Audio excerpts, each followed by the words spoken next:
ಸಂವಾದದ ಮೂಲಕವೇ ಸಂಧಾನದ ಮೂಲಕವಾಗಿ ಎಲ್ಲೇ ಒಂದು ಕಡೆ ಗುರುಗಳಿಗೆ ಮನಸ್ಸಿಗೆ ನೋವಾಗೋ ರೀತಿಯಲ್ಲಿ ಕೆಲವೊಂದು ಬೆಳವಣಿಗೆ ಆಗಿದ್ವು. ಎಲ್ಲ ಮಠಪೀಠಗಳು ಇರ್ತಕ್ಕಂಥ ಸಹಜ. ನನಗೆ ಭಾಳ ನೋವಾಗೈತಿ. ಇತಿಹಾಸದೊಳಗಡೆ ಯಾವತ್ತು ನನ್ನ ಶ್ರೀಪೀಠ ಬಡವ ಬಲ್ಲಿದ ಶ್ರೀಮಂತನ ಬೇಲಾರ್ದನೆ ದೀನ ದಲಿತನ ಬೇಲಾರ್ದನೆ ಯಾವತ್ತೂ ತೆಗೆದಿರ್ತಕ್ಕಂಥ ಮುಕ್ತವಾಗಿ ಬಾಗಿಲು ಯಾವತ್ತು ಓಪನ್ ಆಗಿರ್ಬೇಕಂತಲೇ ನನ್ನ ಮಠಕ್ಕೆ ನಾನು ಬಾಗಿಲೇ ಹಾಕಿದ್ದಿಲ್ಲ. ಬಸವಣ್ಣವ್ರ ತತ್ವ ಅಂತ ಇವ ನಮ್ಮವ ಅಂತ ಸಂದೇಶದ ಕಾರಣಕ್ಕೋಸ್ಕರ ಎಂದೂ ನಾನು ಮಠಕ್ಕೆ ಬಾಗಿಲು ಹಾಕಿದ್ದಿಲ್ಲ. ಆದರೆ ನಮ್ಮ ಕೆಲವು ಭಕ್ತಾದಿಗಳು ನಮ್ಮವರೇ ಗೊತ್ತಿಲ್ಲದೇ ಯಾವುದಾವುದೋ ಕಾರಣಕ್ಕೆ ಬಾಗಿಲು ಹಾಕಿದ್ರು. ಅದು ಮನಸ್ಸಿಗೆ ನೋವಾಗಿತ್ತು. ಇವತ್ತೆಲ್ಲ ನಮ್ಮ ಹುನಗುಂದ ತಾಲೂಕಲ್ಲಿ ನಮ್ಮ ಪೀಠ ಇರೋದು ಹುನಗುಂದ ತಾಲೂಕಲ್ಲಿ. ಇವತ್ತು ಜಮಖಂಡಿ ರಬಕೈ ಬನಹಟ್ಟಿ ತೇರದಾಳ ಗದಗ ಧಾರವಾಡ ವಿಜಯಪುರ ಜಿಲ್ಲೆ ಎಲ್ಲ ಕಡೆಯಿಂದ ಸಮಾಜ ಬಂದು ಸ್ವಯಂ ಯಾರು ಕರೆ ಕೊಟ್ಟು ಎಲ್ಲರೂ ಬಂದು ಮತ್ತೊಂದು ಸಾರಿ ನಮ್ಮ ಶ್ರೀಪೀಠದ ಧರ್ಮದ ಶ್ರೀಪತಿಯಲ್ಲಿ ಮಾತುಕತೆ ಮಾಡಿ ನನ್ನ ಕರ್ಕೊಂಡು ಮಠಕ್ಕೆ ಹೋಗ್ತಿದ್ದಾರೆ. ಈ ಮೂಲಕವಾಗಿ ಆ ಸಂಘರ್ಷ ಆಗೋದು ಬೇಡ, ಸಂಧಾನ ಮುಖಾಂತರವಾಗಿ ಅದು ಸಂತೋಷದಿಂದ ನಾವೆಲ್ಲರೂ ಇವತ್ತು ಗುರುಪೂರ್ಣಿಮೆನ ಆಚರಿಸೋಣ ಅಂತೇಳಿ ಈಗ ನಾನು ಕರ್ಕೊಂಡು ಹೋಗೋಕ್ಕೆ ನಮ್ಮ ಕೂಡಲ ಸಂಘದ ಭಕ್ತರೇ ಬಂದ್ದಾರೆ. ಅವರೇ ಬಂದರೆ ಅವರ ಮಾತಿಗೆ ಬೆಲೆ ಕೊಟ್ಟು ಒಂದು 7 ಜನ ಹಿರಿಯರ ಕಮಿಟಿ ಮಾಡೇವಿ. ಮುಂದಿನ ಘಟನೆ ಅವರೆಲ್ಲ ಬಂದಂಥವ್ರು ನಮ್ಮ ಭಾಗದಲ್ಲಿ ನಾವು ಶಾಖಾ ಮಠ ಮಾಡ್ತೇವೆ ಅಂತ ನಾನು ಕರ್ಕೊಂಡು ಹೋಗಿ ಬಂದಿದ್ದೆ. ರಬಕೈ ಬನಹಟ್ಟಿ ಭಾಗದಲ್ಲಿ 4 ಎಕರೆ ಜಮೀನು, ಧಾರವಾಡ ಭಾಗದಲ್ಲಿ 4 ಎಕರೆ ಜಮೀನು ಮತ್ತು ಹುನಗುಂದ ಇಳಕಲ್ ತಾಲೂಕಲ್ಲಿ ಸಹ ಭಕ್ತಾದಿಗಳು ಎಲ್ಲ ಕಡೆ ಶಾಖಾ ಮಠ ಮಾಡ್ತೀವಿ. ಸಿ ಪಾಟೀಲರು ನರಗುಂದಲ್ಲಿ ಶಾಖಾ ಮಠ ಮಾಡ್ತಿದ್ದಾರೆ. ಎಲ್ಲರೂ ಶಾಖಾ ಮಠ ಮಾಡ್ಕೊಂಡು ಮೂಲಪೀಠ ಕೂಡಲ ಸಂಘದಾಗಿರಲಿ, ಶಾಖಾ ಮಠ ಮಾಡ್ಕೊಂಡು ನಿಮಗೆ ತೊಂದರೆ ಆಗಬಾರ್ದು, ನಿಮ್ಗೆ ನೋವು ಆಗಬಾರ್ದಿದ್ರಿ. ಅದು ಯಾವುದೂ ಬೇಡ, ಮುಂದೆ ಬೆಳವಣಿಗೆ ಮಾಡೋಣ. ಈಗ ಎಲ್ಲರೂ ಸೇರಿಕೊಂಡು ಶ್ರೀಪೀಠಕ್ಕೆ ಕರ್ಕೊಂಡು ಹೊಂಟಾರೆ. ನಾನು ಅಲ್ಲಿ ಹೋಗಿರ್ತೀನಿ. ಆ ಮೂಲಕವಾಗಿ ಸಣ್ಣ ಪುಟ್ಟ ಏನೇ ಸಮಸ್ಯೆಗಳಿದ್ರು ನಮ್ಮ ಸಮುದಾಯದ ಅನೇಕ ಗಣ್ಯ ವ್ಯಕ್ತಿಗಳಿದ್ದಾರೆ. ಅವ್ರು ಕರ್ಕೊಂಡು ಆದಷ್ಟು ಬೇಗ ಅವ್ರ ಜೊತೆ ಕೂತ್ಕೊಂಡು ಚರ್ಚೆ ಮಾಡಿ ಮುಂದಿನ ಘಟನೆಗಳು ಎಂದೂ ಆಗಬಾರ್ದು ಅಂತ. ಯಾಕಂದರೆ ನಾನು ಮತ್ತು ಹೋರಾಟ ಯಾವ ಕಾರಣಕ್ಕೂ ಬಿಡೋಕ್ಕೆ ಸಾಧ್ಯ ಇಲ್ಲ. ಹೋರಾಟ ನನ್ನ ಉಸಿರು. ನಾನು ಸಮಾಜ ಕಟ್ಟಕ್ಕೆ ಬಂದೀನಿ. ಯಾವುದೇ ಇಟ್ಟಿಗೆ ಸಿಮೆಂಟಿನ ಪೀಠವನ್ನು ಕಟ್ಟಕ್ಕೆ ಬಂದಿಲ್ಲ. ನನ್ನ ಬದುಕಿನ ಕಣಕಣದಲ್ಲಿ ಸಹ ಸಮಾಜಕ್ಕೋಸ್ಕರ ಬದುಕಿದ್ದೀನಿ. ಸಮಾಜವನ್ನು ಬದುಕಿಸ್ತೀನಿ, ಸಮಾಜಕ್ಕೋಸ್ಕರ ಬದುಕ್ತೀನಿ. ನನಗೆ ಯಾವುದೂ ಆಸೆ ಇಲ್ಲ, ನನಗೆ ಯಾವುದೂ ಬೇಕಾಗಿಲ್ಲ, ನನಗೆ ಯಾವುದೂ ಶಾಶ್ವತ. ನನಗೆಲ್ಲದೇನಪ್ಪ ನನ್ನ ಭಕ್ತರು ಮುಖ್ಯ. ನಾನು ಈಗ ಯಾವಾಗ ಹೋರಾಟ ಶುರು ಮಾಡಿದ್ದೆ 5 ವರ್ಷಗಳ ಕಾಲ ನನ್ನಲ್ಲಿ ಯಾವ ರೀತಿಯಾಗಂಥ ಭಾವನೆ ಬಂದಿದೆಯಪ್ಪ ಅಂದರೆ, ನಾನು 4 ವರ್ಷ ಕಾಲ ಮಠದಾಗ ಇಲ್ಲೇ ಇಲ್ಲ. ನನ್ನ ಭಕ್ತರ ವಾಸ ಮಾಡುವಂಥ ನನ್ನ ಸಮುದಾಯದ ಹಳ್ಳಿಗಳೇ ನನ್ನ ಕೂಡಲ ಸಂಘವಾಗಿದೆ. ನನ್ನ ಭಕ್ತರ ಮನೆಗಳೇ ನನ್ನ ಶ್ರೀಪೀಠವಾಗಿದೆ. ಈ ರೀತಿಯಾಗಿರ್ತಕ್ಕಂಥ ಬದುಕೊಂಬಂದಿರ್ತಕ್ಕಂಥದ್ದು ಬಸವಣ್ಣನದಲ್ಲಿ ಇಂಥ ಘಟನೆ ಮುಂದೆ ಆಗಬಾರ್ದು. ಯಾರೇನೇ ಗೊತ್ತಿಲ್ಲದೆ ಬೇರೆ ಬೇರೆ ಕಾರಣಕ್ಕೆ ಏನೇ ಮಾಡಿರ್ಬೋದು, ಅವರೆಲ್ಲ ನನ್ನವರು. ಅವ್ರ ಬಗ್ಗೆ ಯಾವ ಕಾರಣಕ್ಕೆ ನಾನು ತಪ್ಪು ತಿಳ್ಕೊಂಡಿದ್ದಿಲ್ಲ. ಮುಂದೆ ಏನೇ ದಿವಸ ಅವರೆಲ್ಲ ನಮ್ಮ ಶಿಷ್ಯ ಮಕ್ಕಳೇ. ಹಾಗಾಗಿ ಗುರು ಮತ್ತು ಶಿಷ್ಯರ ಸಂಬಂಧ ಮುಕ್ತವಾಗಿ ಮಾತುಕತೆ ಮುಖಾಂತರ ಬಗೆಹರಿಸ್ಕೊಂಡು ಹೋಗೋಣ. ನಮ್ಮ ಭಕ್ತರಿಗೆ ಮನಸ್ಸು ನೋವಾಗೋ ರೀತಿಯಲ್ಲಿ ನಡ್ಕೊಂಡು ಹೋಗೋದು ಬೇಡ ಅಂತೇಳಿ ಈ ಮೂಲಕ ಮತ್ತೊಮ್ಮೆ ಮನವಿ ಮಾಡಿಕೊಂಡು ನಮ್ಮ ಸಮಾಜ ಬಂದ ಹೇಳಕ್ಕೆ ಯಾರು ಸಹ ನಿರಾಶೆ ಒಳಪಡಬೇಡ್ರಿ, ಹಿಂಗೆ ಆಯ್ತು ಅಂತೇಳಿ. ಇವೆಲ್ಲ ಒಂದು ಹೋರಾಟ ಮಾಡೋಕ್ಕಂತ ಸಂಘರ್ಷಗಳಿರುವಂಥದ್ದು ಸಹಜ. ಅದು ಬಸವಣ್ಣ ಕಾಲಕ್ಕೂ ಇತ್ತು, ಅಂಬೇಡ್ಕರ್ ಕಾಲಕ್ಕೂ ಇತ್ತು. ಎಲ್ಲರ ಬದುಕಿನ ಕಾಲಕ್ಕೂ ಇಂಥ ಹೋರಾಟ ನಡೆಯುವ ಸಂದರ್ಭದಲ್ಲಿ ಅವರಿಗೆ ನೋವಾಗುವಂಥ ಘಟನೆಗಳು ಆಗುವಂಥ ಸಹಜ. ಆ ನೋವನ್ನು ನುಂಗ್ಕೊಂಡು ನಾನು ನಂಜುಂಡನಾಗಿ ಮತ್ತೆ ಸಮಾಜವನ್ನು ಉತ್ಸಾಹ ಸ್ಥಿತಿಗೆ ಕೊಂಡೊಯ್ಯೋ ಪ್ರಯತ್ನ ಮಾಡ್ತೀನಿ. ನನ್ನಿಂದ ನಾನು ಈ ಘಟನೆಗಳಿಂದ ಯಾರೋ ಭಕ್ತರಿಗೆ ಮನಸ್ಸು ನೋವಿದೆ, ದಯವಿಟ್ಟು ಮನಸ್ಸು ಬೇಜಾರು ಮಾಡ್ಕೊಬೇಡ್ರಿ. ನಿಮ್ಮ ನೋವಿನಲ್ಲಿ ನಾನಿದ್ದೀನಿ. ಸಮಾಜವನ್ನು ಕಟ್ಟುವ ಕೆಲಸಕ್ಕೆ ನೀವೆಲ್ಲರೂ ಹೆಂಗೆ ಕೈ ಜೋಡಿಸಿದ್ರಿ ಅದೇ ರೀತಿ ಕೈ ಜೋಡಿಸಿ ಅಂತೇಳಿ ಮತ್ತೊಮ್ಮೆ ತಮಗೆಲ್ಲರಿಗೂ ಮನವಿ ಮಾಡಿಕೊಂಡು ಮುಂದೆ ಮೂಲ ಪೀಠಕ್ಕೆ ಯಾವುದೂ ಧಕ್ಕೆ ಆಗಬಾರ್ದು ಅನ್ನೋ ಕಾರಣಕ್ಕೆ ಇವತ್ತು ಸಭೆಯೊಳಗೆ ಎಲ್ಲರೂ ಅಭಿಪ್ರಾಯ ವ್ಯಕ್ತಪಡಿಸಿದ್ರು. ನಮ್ಮ ತಾಲೂಕಿನ ಮುಖಂಡಗಳೆಲ್ಲ ಕೂಡಿ ಯಾರಿಗೂ ಮನಸ್ತಾಪಗಳಿಲ್ಲ. ಈ ಹೋರಾಟ ಕೆಲವರು ಮುಂದುವರಿಸ್ಬೇಡ್ರಿ ಅಂತ ನಾನು ಹೋರಾಟ ಮುಂದುವರಿಸ್ತೀನಿ ಅಂತ ನಾನಂದೆ. ಮುಂದುವರಿಸ್ಬೇಡನವ್ರಿಗೆ ಕೆಲವು ಟೈಮ್ನಲ್ಲಿ ಅವರು ಮುಂದುವರಿಸಿದಾಗ ನೋವಾಗೋದು ಸಹಜ. ನನಗೆ ಸಮಾಜ ಜವಾಬ್ದಾರಿ ಕೊಟ್ಟಿದೆ. 2 ಸಿಗೋವರೆಗೂ ಹೋರಾಟ ಪ್ರಮಾಣ ಮಾಡಿದ್ದೀನಿ. ಆ ಪ್ರಮಾಣ ಬಿಡಬಾರ್ದು ನಾನು ಹೋರಾಟ ಮಾಡೋಕ್ಕತ್ತೀನಿ. ಕೆಲವು ನನ್ನ ಜೊತೆ ಹೋರಾಟ ಬರೋಕ್ಕೆ ಇಷ್ಟ ಇಲ್ಲಪ್ಪ ಅಂದರೆ ಅವ್ರು ಕೈ ಬಿಟ್ಟು ನಾನೇನು ತಪ್ಪು ತಿಳ್ಕೊಂಡಿಲ್ಲ, ಅವ್ರು ನಮ್ಮವರೇ. ಆದರೆ ಹೋರಾಟ ಮಾಡುವಂಥ ಸಂದರ್ಭದಲ್ಲಿ ಸಣ್ಣ ಪುಟ್ಟ ತಪ್ಪುಗಳಾಗೋದು ಸಹಜ. ಅದನ್ನು ತಿದ್ಕೊಳ್ಳೋ ಪ್ರಯತ್ನವನ್ನು ಅವರೂ ಮಾಡಲಿ. ನಮ್ಮಿಂದ ಏನಾದರೂ ನಿಮಗೆ ಮನಸ್ಸಿಗೆ ನೋವಾಗೋ ರೀತಿಯ ಘಟನೆಗಳಾದರೆ ನಾನು ಸರಿಪಡಿಸೋ ಪ್ರಯತ್ನವನ್ನು ಮಾಡ್ತೀನಿ ಅಂತೇಳಿ ಈ ಮೂಲಕ ನೋಡ್ರಿ. ಅವರೆಲ್ಲರೂ ಅದೇನೇ ಭಾಳ ಬೇಜಾರಾಗಿತ್ತು. ನನ್ನ ಮಟ್ಟದ ರಕ್ಷಣೆಗೋಸ್ಕರವಾಗಿ ಕಳೆದ 3.5 ತಿಂಗಳಿಂದ ಏನು ಘಟನೆಗಳಾಗ್ತಿಲ್ಲ, ಗುರುಗಳಿಗೆ ಯಾವುದೇ ಕಾರಣಕ್ಕೂ ತೊಂದರೆ ಆಗಬಾರ್ದು ಅಂತೇಳಿ ನನ್ನ ರಕ್ಷಣೆಗೋಸ್ಕರವಾಗಿ ತಮ್ಮ ಮನೆತನವನ್ನು, ತಮ್ಮ ಹೆಂಡತಿ ಮಕ್ಕಳನ್ನು ಬಿಟ್ಟು ನಮ್ಮ ಜೊತೆಯಲ್ಲಿ ಸೇವೆ ಬಂದವರು ಪೀಠದಲ್ಲಿ 3 ತಿಂಗಳಿಂದ. ಅವ್ರು ಯಾರಿಗೆ ನಾವು ಪಗಾರ ಕೊಟ್ಟಿಲ್ಲ. ಅವ್ರು ಯಾರಿಗೆ ಅವರನ್ನು ಪ್ರಾಣ ರಕ್ಷಣೆಗೋಸ್ಕರವಾಗಿ, ಮಠದ ಅಭಿವೃದ್ಧಿಗೋಸ್ಕರವಾಗಿ ತಮ್ಮ ಮನೆಯಲ್ಲಿ ಊಟ ಮಾಡಿ ತಮ್ಮ ಮನೆ ಹೆಂಡತಿ ಮಕ್ಕಳನ್ನು ಬಿಟ್ಟು ಮಠಕ್ಕೋಸ್ಕರ ಬಂದಂಥವ್ರು. ಬಲ್ಲಂಗೌಡ ಪಾಟೀಲ್ ಅಂತೇಳಿ ಗುಲ್ಬರ್ಗ ಜಿಲ್ಲಾ ಅಧ್ಯಕ್ಷರು. ಅವರು ಎಲ್ಲರಿಗೂ ಭಾಳ ಚಿರಪರಿಚಿತ. ಬಾಪುಗೌಡ ಪಾಟೀಲ್ ಗುಲ್ಬರ್ಗ ಜಿಲ್ಲೆ ನೌಕರ ಘಟಕ ಅಧ್ಯಕ್ಷ, ಎಲ್ಲರಿಗೂ ಬೇಕಾದಂಥ ವ್ಯಕ್ತಿ. ಚಂದ್ರು ದೇವಲಾಪುರ ಅಂತೇಳಿ ಪಂಚಸೇನೆ ತಾಲೂಕು ಅಧ್ಯಕ್ಷ ಅದರ ಬೈಲಂಬಳದ. ಮತ್ತೊಬ್ಬರು ನಮ್ಮ ಸುರೇಶ್ ಹೊಸಪೇಟೆ ಅಂತೇಳಿ ಪಂಚಮಶ ರೈತ ಘಟಕದ ಜಿಲ್ಲಾಧ್ಯಕ್ಷ ಅದರ. ಮತ್ತೊಬ್ಬರು ನಮ್ಮ ಸಮಾಜದ ಭೀಮನಗೌಡ ಅಂತ ನಮ್ಮ ನನ್ನ ವಾಹನವನ್ನು ಫ್ರೀಯಾಗಿ ಚಾಲನೆ ಮಾಡೋ ಒಬ್ಬ ಚಾಲಕ. ಬಂದಂಥವ್ರು ಅವರಾಗೆ ಬೀಗ ಇಸ್ಕೊಂಡು ಬೀಗ ಮಠದಲ್ಲಿ ಇದ್ದಾರೆ ಹೊರತು ಯಾರು ಏನು ಬೀಗ ಹಾಕಿದ್ದೆ ಮೊದಲನೇ ತಪ್ಪು. ಬೀಗ ಹಾಕಬಾರ್ದು, ದೇವಸ್ಥಾನಗಳಿಗೆ ಮಠ ಮಂದಿರಿಗೆ ಯಾರು ಬೀಗ ಹಾಕಬಾರ್ದು. ಬೀಗವನ್ನು ಅವ್ರು ತೆಗೆಸ್ಕೊಂಡು ಬೀಗ ತರಬಾರ್ದು. ಅಂಥವ್ರ ಮೇಲೆ FIR ಹಾಕೋದು ಮಾಡಬಾರ್ದು ಅಂತ. ಯಾರೂ ದ್ವೇಷಗಳಲ್ಲ, ಯಾವ ಕಾರಣಕ್ಕೂ ಪೊಲೀಸ್ ಮೆಟ್ಲಿಗೆ ಎಂದೂ ಹೋಗ್ಬಾರ್ದು ಆಗೈತೆ. ಆ ನೋವು ಮಾತ್ರ ನನಗೆ ಐತದೆ. ಆ ನೋವು ಭಾಳ ನೋವೈತಿ. ಒಂದು ಬೀಗ ಹಾಕಿತ್ತು ಮತ್ತು FIR ಹಾಕಿದ್ದು ನಮ್ಮ ಭಕ್ತರಿಗೆ ನೋವಾಗೈತಿ. ಭಕ್ತರಿಗೆ FIR ಆದಾಗ ನಾನು ಹೋರಾಟ ಮಾಡ್ತಿದ್ದೆ. ಇವತ್ತು ನನ್ನ ಕಾರಣಕ್ಕೆ ಭಕ್ತರಿಗೆ FIR ಆಯ್ತು ಅಂತ ನೋವಿದೆ. ಆದಷ್ಟು ಅಂಥದ್ದು ಆಗಬಾರ್ದು. ಅದನ್ನು ಸರಿಪಡಿಸೋ ಪ್ರಯತ್ನವನ್ನು ಸಂಬಂಧಪಟ್ಟವ್ರು ಮಾಡಲಿ ಅಂತೇಳಿ ಈ ಮೂಲಕ ಹೇಳಿಕೆ ಚಪ್ಪಿಡ್ತೀನಿ.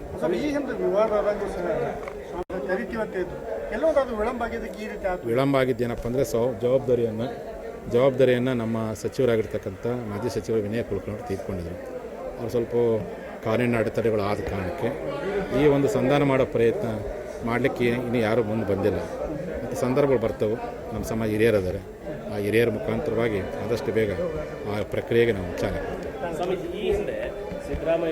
ನಾನು ಸತ್ಯವನ್ನೇ ಹೇಳಿದನಲ್ಲ, ನಾನು ನಮ್ಮ ಮುಖ್ಯಮಂತ್ರಿ ಭಾಳ ಆತ್ಮೀಯರು. ಮೀಸಲಾತಿ ವಿಚಾರಕ್ಕೆ ಸ್ಪಂದನೆ ಮಾಡಲಂತ ನೋವನ್ನು ಹೇಳ್ಕೊಂಡೆ, ತಪ್ಪೇನೈತಿ. ಯಡಿಯೂರಪ್ಪ ಸ್ಪಂದನೆ ಮಾಡಿದಾಗ ನೋವು ಹೇಳ್ಕೊಂಡೇನೆ, ಜಗದೀಶ್ ಶೆಟ್ಟರ್ ಸ್ಪಂದನೆ ಮಾಡದಿದ್ದಾಗ ನೋವು ಹೇಳ್ಕೊಂಡೇನೆ, ಬೊಮ್ಮೆಯರು ಸ್ಪಂದನೆ ಮಾಡೋದು ನೋವಲ್ಲ. ಪಾಪ ಅವ್ರ ಮನೆ ಬಾಯಿಗೂ ಸತ್ಯಾಗ್ರಹ ಮಾಡೋದು. ಹಂಗೆ ಅನ್ಕೊಳ್ಳಿ ತಪ್ಪಾಗಿ ತಿಳ್ಕೊಬೇಕು. ನಾವು ವ್ಯಕ್ತಿ ವಿರುದ್ಧ ಹೋರಾಟವಿದೆ.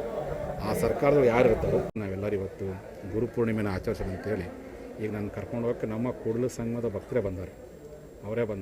ಅವರ ಮಾತಿಗೆ ಬೆಲೆ ಕೊಟ್ಟು ಒಂದು 7 ಜನ ಹಿರಿಯರ ಕಮಿಟಿ ಮಾಡೇವಿ. ಮುಂದಿನ ಘಟನೆ ಅವರೆಲ್ಲ ಬಂದಂಥವ್ರು ನಮ್ಮ ಭಾಗದಲ್ಲಿ ನಾವು ಶಾಖಾ ಮಠ ಮಾಡ್ತೇವೆ ಅಂತ ನಾನು ಕರ್ಕೊಂಡು ಹೋಗಿ ಬಂದಿದ್ದೆ.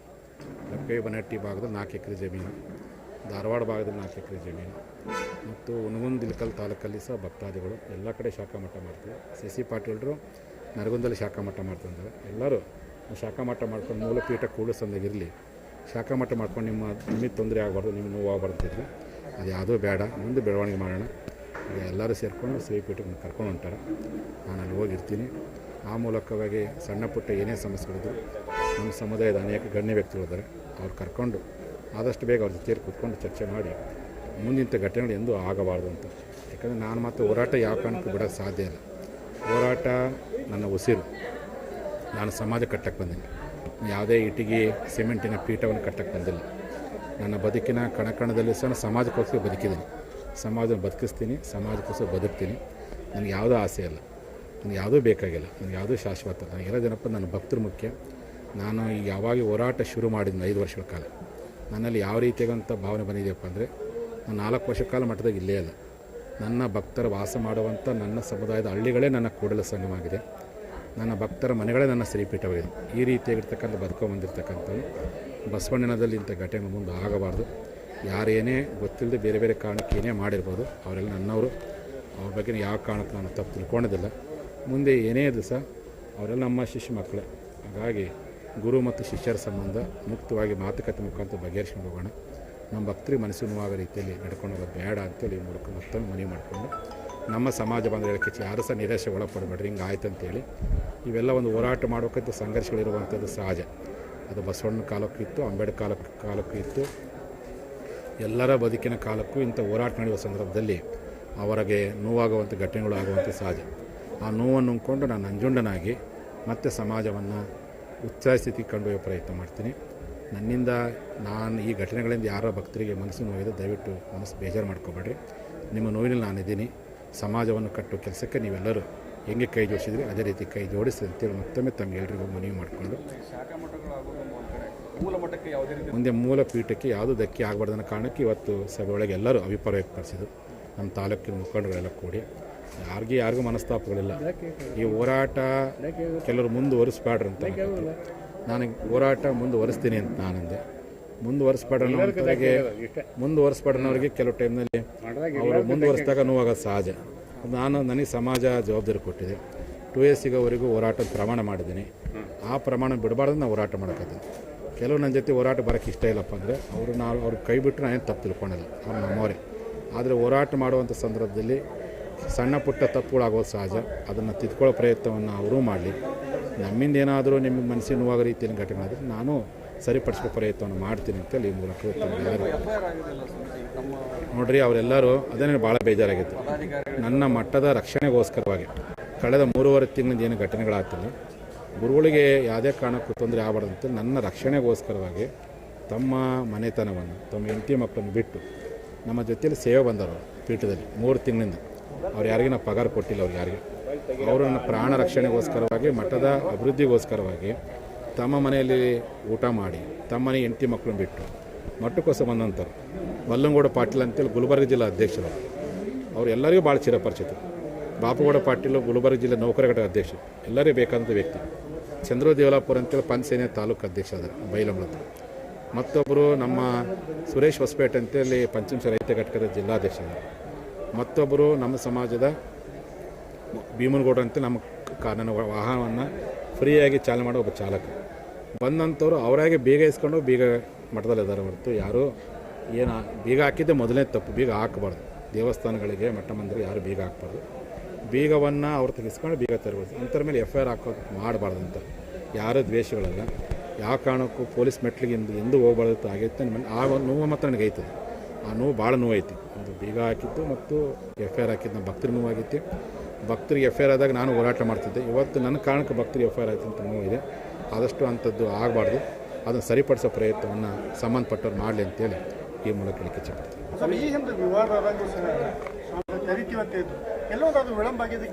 ವಿಳಂಬ ಆಗಿದ್ದೇನಪ್ಪ ಅಂದರೆ ಜವಾಬ್ದಾರಿಯನ್ನು ನಮ್ಮ ಸಚಿವರಾಗಿರ್ತಕ್ಕಂಥ ಮಾಜಿ ಸಚಿವರು ವಿನಯ್ ಕುಲಕರ್ಣಿ ತೀರ್ಕೊಂಡಿದ್ರು. ಅವ್ರು ಸ್ವಲ್ಪ ಕಾನೂನಿನ ಅಡೆತಡೆಗಳು ಆದ ಕಾರಣಕ್ಕೆ ಈ ಒಂದು ಸಂಧಾನ ಮಾಡೋ ಪ್ರಯತ್ನ ಮಾಡಲಿಕ್ಕೆ ಇನ್ನು ಯಾರೂ ಮುಂದೆ ಬಂದಿಲ್ಲ. ಮತ್ತು ಸಂದರ್ಭಗಳು ಬರ್ತವೆ. ನಮ್ಮ ಸಮಾಜ ಹಿರಿಯರಿದ್ದಾರೆ. ಆ ಹಿರಿಯರ ಮುಖಾಂತರವಾಗಿ ಆದಷ್ಟು ಬೇಗ ಆ ಪ್ರಕ್ರಿಯೆಗೆ ನಾವು ಚಾಲನೆ ಕೊಡ್ತೇವೆ. ನಾನು ಸತ್ಯವನ್ನು ಹೇಳಿದನಲ್ಲ, ನಾನು ನಮ್ಮ ಮುಖ್ಯಮಂತ್ರಿ ಭಾಳ ಆತ್ಮೀಯರು. ಮೀಸಲಾತಿ ವಿಚಾರಕ್ಕೆ ಸ್ಪಂದನೆ ಮಾಡಲಂತ ನೋವನ್ನು ಹೇಳ್ಕೊಂಡೆ. ತಪ್ಪೇನೈತಿ. ಯಡಿಯೂರಪ್ಪರು ಸ್ಪಂದನೆ ಮಾಡಿದಾಗ ನೋವು ಹೇಳ್ಕೊಂಡೇನೆ. ಜಗದೀಶ್ ಶೆಟ್ಟರ್ ಸ್ಪಂದನೆ ಮಾಡದಿದ್ದಾಗ ನೋವು ಹೇಳ್ಕೊಂಡೇನೆ. ಬೊಮ್ಮೆಯವರು ಸ್ಪಂದನೆ ಮಾಡೋದು ನೋವಲ್ಲ, ಪಾಪ ಅವ್ರ ಮನೆ ಬಾಗಿಲು ಸತ್ಯಾಗ್ರಹ ಮಾಡೋದು. ಹಂಗೆ ಅನ್ಕೊಳ್ಳಿ ತಪ್ಪಾಗಿ ತಿಳ್ಕೊಬೇಕು. ನಾವು ವ್ಯಕ್ತಿ ವಿರುದ್ಧ ಹೋರಾಟವಿದೆ. ಆ ಸರ್ಕಾರದವ್ರು ಯಾರು ಇರ್ತಾರೋ ಅವರು ಮನಸ್ಸಿಗೆ ನೋವು ಮಾಡಿದಾಗ ಸ್ಪಂದನೆ ಮಾಡದಿದ್ದಾಗ ಧ್ವನಿ ಎತ್ತೋ ಅದನ್ನು ಧ್ವನಿ ಎತ್ತೀನಿ. ಅದು ತಪ್ಪಾಗಿ ತಿಳ್ಕೊಳ್ಳೋ ಪ್ರಯತ್ನ ಮಾಡಬಾರ್ದಿಲ್ಲ. ಮತ್ತು ಮುಖ್ಯಮಂತ್ರಿ ಕಡೆ ಅವ್ರನ್ನೇ ಕೇಳಬೇಕಲ್ಲ ನಾನು. ಅದಕ್ಕೆ ಅವ್ರ ಬಗ್ಗೆ ಹೇಳಿದ್ದೇನೆ, ಸ್ಪಂದನೆ ಮಾಡಿಲ್ಲ. ಇನ್ನು ಬೊಂಬೆಯವರು ಪಾಪ ಅವ್ರ ಮನೆ ಬಾಗಿಲಿಗೆ ಹೋಗಿ ಕೂತ್ಕೊಂಡು ನಾನು ಸತ್ಯಾಗ್ರಹ ಮಾಡಿದೆ. ನನ್ನ ಮೇಲೆ ಯಾರಿಗೂ ಕೇಸ್ ಹಾಕಲಿಲ್ಲ, ಯಾರನ್ನು ಓಡಿಸ್ತಿಲ್ಲ. ಮತ್ತು ಹಿಂಗೆಲ್ಲ ಇದ್ದಾಗ ಅದನ್ನ ಹೇಳಿ ನಾನು ತಪ್ಪಾಗಿ ತಿಳ್ಕೊಬೇಕಂತ. ಹೌದು, ಆ ಹೇಳಿಕೆ ಭಾಳ ದೊಡ್ಡ ಮುಳುವಾಗಿದೆ ಅಂತ ಅನ್ಕೊತೀನಿ. ನಾನು ಹೋರಾಟ ನಿರಂತರವಾಗಿ ನಾನು ಮಾಡಿದ್ದೇ ನಾನು ಮುಳುವಾಗಿದೆ ಅಂತೇಳಿ. ಆದರೆ ನಾನು ಮುಳುವಾಗಿದೆ ಅಂತೇಳಿ ನಾನು ಇಸಕ್ಕೆ ಹೋಗಲ್ಲ. ಪ್ರಾಮಾಣಿಕ ಹೋರಾಟ ಮಾಡ್ತೀನಿ. ಆ ಮೂಲಕವಾಗಿ ಶ್ರೀಪೀಠದಲ್ಲಿ ಮೂಲಪೀಠವನ್ನು ಅಭಿವೃದ್ಧಿಗೊಳಿಸ್ತಾ ಭಕ್ತರು ಅಪೇಕ್ಷೆಯಲ್ಲಿ ಬರ್ತಾರೆ. ಅಲ್ಲಿ ಸಹ ಶಾಖಾ ಮಠಗಳು ಮಾಡಿಕೊಂಡು ಸಮಾಜ ಸಂಘಟನೆ ಮಾಡ್ತಾರೆ. ನಿಮ್ಮ ಹಾಗೂ ಕಾಶಪ್ಪನವರ ಸಂದ್ರ ಮಠ ಸರಿ ಹೋಗ್ತೈತಿ ನೋಡ್ರಿ, ಇಬ್ಬರು ಗುರು ಶಿಷ್ಯರು. ಆಮೇಲೆ ಅವು ಏನೋ ಸಣ್ಣ ಪುಟ್ಟಕ್ಕೇನೆ ಭಿನ್ನಪ್ಪ ಅಂದಿರೋದು ಎಲ್ಲರ ಜೊತೆ ಸಮಾಜ ಚೆನ್ನಾಗಿತ್ತು. ಅವ್ರವ್ರ ದೃಷ್ಟಿಕೋನದಲ್ಲಿ ನಮ್ಮ ಬಗ್ಗೆ ತಪ್ಪು ಅದನ್ನು ಮುಕ್ತ ಬಂದು ಬಗೆಹರಿಸಿ ಮುಗಿದು ಹೋಗ್ತದೆ. ನಮ್ಮಲ್ಲಿ ಯಾವುದೇ ರೀತಿ ಭಿನ್ನಾಭಿಪ್ರಾಯ ಇಲ್ಲ. ಇವರ ಹೇಳಿಕೆಗಳು ಮಾತು ಕೇಳಿ ಭಿನ್ನಾಭಿಪ್ರಾಯ ಬಂದಿರ್ಬೋದು. ಅವರು ನಮ್ಮ ಜೊತೆ ಮುಕ್ತ ಕೂತ್ಕೊಂಡು ಮಾತಾಡಿ ಮುಗಿಸ್ಕೊಂಡ್ಬಿಟ್ರೆ. ನಮ್ಮ ಕೂಡು ಸಮುದಾಯ ಭಕ್ತರೊಂದಿಗೆ ಅವರೆಲ್ಲ ಮಾತುಕತೆ ಮಾಡಿದ್ದಾರೆ. ಅವ್ರು ಹೇಳಿದ್ಮೇಲೆ ಮಾತಾಡಿದಾರೆ ಅಂತ ಇಲ್ಲಿ ವೇದಿಕೆ ಹೇಳಿದ್ರು. ಅವರ ಕೂಡು ಸಮುದಾಯ ಭಕ್ತರು ಬಂದು ಕರ್ಕೊಂಡು ಹೊಂಟಾರೆ. ಹಾಗಾಗಿ ಎಲ್ಲ ಇಡೀ ಬಾಗಲಕೋಟೆ, ವಿಜಯಪುರ ಜಿಲ್ಲೆ, ಗದಗ, ಧಾರವಾಡ ಎಲ್ಲ ಕಡೆ ಜನ ಬಂದ್ದಾರೆ. ನಾನು ಜನಗಳಿಗೆ ಕರೆ ಕೊಟ್ಟಿಲ್ಲ, ಕೇಳೇ ಪಾಪ ಅಲ್ಲಿಂದ ಬಂದಾರೆ ಎಲ್ಲರೂ. ಈಗ ಹೋಗಿ ಅಲ್ಲಿ ಇದು ಮಾಡ್ಸೋಕೆ ಅದಕ್ಕೆ ಅಲ್ಲ, ನನಗೆ ಈ ಘಟನೆ ಇದೆಯಲ್ಲ, ಬೇರೆ ಘಟನೆ ನಾನು ಎಷ್ಟೇ ನೋವಿದ್ರು ನುಂಗ್ಕೊಳ್ತಿದ್ದೆ. ಈ ಘಟನೆ ಮನಸ್ಸಿಗೆ ಭಾಳ ನೋವಾಗೈತೆ. ನನ್ನ ಸ್ವಾಭಿಮಾನಕ್ಕೆ ಪೆಟ್ಟು ಬಿದ್ದಿದೆ. ಆದರೂ ನಾನು ಕೂಡಲು ಸಮುದಾಯ ಭಕ್ತರು ಬಂದು ಮನವಿ ಮಾಡ್ಕೊಂಡ್ರೆ ಅವ್ರ ಮೇಲೆ ನಂಬಿಕೆ ವಿಶ್ವಾಸ ಇಟ್ಟು ನಾವು ಹೋಗ್ತದೆ. ಅವ್ರನ್ನ ಭಕ್ತರಲ್ಲಿದೆ. ನಾನು ಯಾವುದೋ ಅಪೇಕ್ಷೆ ನನಗೆ ಯಾವುದೋ ಆಸೆನಿಲ್ಲ. ನನಗೇನು ಮುಖ್ಯ ಮಾದನ್ ಮುಖ್ಯವಾಯ್ತು. ಇವ್ರು ಏನೋ ಅವ್ರ ಆಸ್ತಿ, ಇವ್ರ ಅಧಿಕಾರ, ಇವ್ರ ಟ್ರಸ್ಟು ಅದು ಅವ್ರು ಏನೋ ಮಾಡ್ಕೊಳ್ಳಿ. ನನಗೇನಪ್ಪ ಸಮಾಜದ ಜನ ನ್ಯಾಯ ಕೊಡಿಸ್ಬೇಕು. ಪ್ರಾಮಾಣಿಕ ಪ್ರಯತ್ನ ಮಾಡ್ತೀನಿ. ಇವ್ರ ಆಸ್ತಿ ಹಿಡ್ಕೊಂಡು, ಇವ್ರ ಕಮಿಟಿ ಹಿಡ್ಕೊಂಡು ಇವ್ರು ಬೆಳೀಲಿ, ಎಷ್ಟು ಬೇಕಾದ್ರೆ ಬೆಳೀಲಿ. ಆ ಬೆಳವಣಿಗೆ ನಾನು ಸಂಪೂರ್ಣ ಸಹಕಾರ ಐತಿ. ನನಗೇನಪ್ಪ ಅಂದರೆ ಸಮಾಜಕ್ಕೊಂದು ಗುರಿ ಮುಟ್ಸೋಕೆ ಅಷ್ಟೇ ನನ್ನ ಉದ್ದೇಶ ಐತಿ. ಅದು ಮುಟ್ಸೋ ಕಡೆ ಗಮನ ಕೊಡ್ತೀನಿ. 2018 ಸಂದರ್ಭದಲ್ಲೇ ಹಿಂದಿನ ಟ್ರಸ್ಟ್ ಏನಿತ್ತಲ್ಲ ಅವಾಗ ಎಲಿಮಿನೇಟ್ ಮಾಡಿದ್ರು ಸ್ವಾಮೀಜಿಗಳನ್ನ ಮುಗಿಸ್ಬೇಕು ಅಂತಂದು ಅವ್ರು ಏನು ಮಾಡ್ಯಾರ ಬಿಟ್ಟವರು ನಾನು ಏನೂ ಮಾತಾಡೋಕ್ಕೆ ಹೋಗಲ್ಲ. ಅದು ಯಾರು ಹೇಳ್ತಾರೆ ಬಿಟ್ಟು ಅವ್ರಿಗೆ ಕೇಳ್ಕೊಳ್ಳಿ. ನನಗಂತೂ ಅದ್ರ ಬಗ್ಗೆ ಏನೂ ಗೊತ್ತಿಲ್ಲ. ಸಮಾಜ ಮುಖ್ಯ. ಈಗ ಈ ಮಠಕ್ಕೆ ಹೋಗ್ತೀನಿ ಸಂಸ್ಕೃತಿ ಹಾಂ ಮಠಕ್ಕೆ ಹಾಂ ಮಠಕ್ಕೆ ಕರ್ಕೊಂಡು ಹೋಗಿ ಕೂಡಿಸಂದ್ರೆ ಬಂದಾರೆ. ಕಳ್ಸಕ್ಕೆ ಉಣಗುಂದು ಇಲ್ಲಿ ಕಲ್ಲು ನಬಕೆ ಬನಟ್ಟಿ ಜಮಖಂಡಿ ವಿಜಯಪುರ ಗದಗ ಧಾರವಾಡ ಭಕ್ತರು ಬಂದರು.